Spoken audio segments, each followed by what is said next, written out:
പണ്ടൊക്കെ ഒരു സാധനം വാങ്ങുക എന്നത് വളരെ ഈസി ആയിരുന്നു. ഒറ്റത്തവണ പണം നൽകിയാൽ അത് പിന്നെ നമ്മുടെ സ്വന്തമാണ്. എന്നാൽ ഇന്നോ എന്തിനും ഏതിനും ഒരു പ്രതിമാസ സബ്സ്ക്രിപ്ഷൻ വേണം. സിനിമ കാണാൻ നെറ്റ്ഫ്ലിക്സ്, പാട്ട് കേൾക്കാൻ സ്പോട്ടിഫൈ, ക്രിയേറ്റീവ് വർക്കുകൾക്ക് വേറെയും. എന്തിനേറെ വീട്ടിലെ ഡോർബെല്ലിന് പോലും സബ്സ്ക്രിപ്ഷൻ വേണമെന്ന അവസ്ഥയാണ്. സത്യത്തിൽ ഇപ്പോൾ നമ്മൾ ഒന്നിന്റെയും ഉടമകളല്ല, ജീവിതം തന്നെ വാടകയ്ക്കെടുത്തിരിക്കുകയാണ്. എന്തിനാണ് കമ്പനികളൊക്കെ ഈ രീതി പിന്തുടരുന്നത്? കാരണം ഒറ്റത്തവണ വിൽപ്പന അവർക്ക് വലിയ റിസ്ക് ആണ്.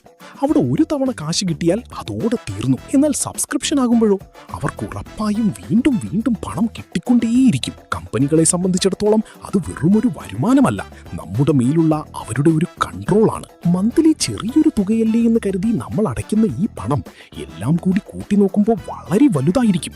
ഒരിക്കൽ ഇതിൽ പെട്ടുപോയാൽ ക്യാൻസൽ ചെയ്യുമ്പോൾ നമ്മുടെ ലോകം തന്നെ നഷ്ടപ്പെടുമെന്നൊരു തോന്നൽ അവർ ഉണ്ടാക്കിയെടുക്കും. ചുരുക്കത്തിൽ സ്വന്തമാക്കുന്നതിൽ നിന്ന് ഉപയോഗിക്കാൻ വേണ്ടി മാത്രം വീണ്ടും വീണ്ടും പണം നൽകുന്ന ഒരു രീതിയിലേക്ക് നമ്മൾ മാറി. ഇതൊക്കെ ഒരു സാധാരണ കാര്യമായി നമ്മൾ വിശ്വസിക്കുന്നത് കൊണ്ട് തന്നെ ഈ സിസ്റ്റം വിജയകരമായി മുന്നോട്ടു പോകുന്നു.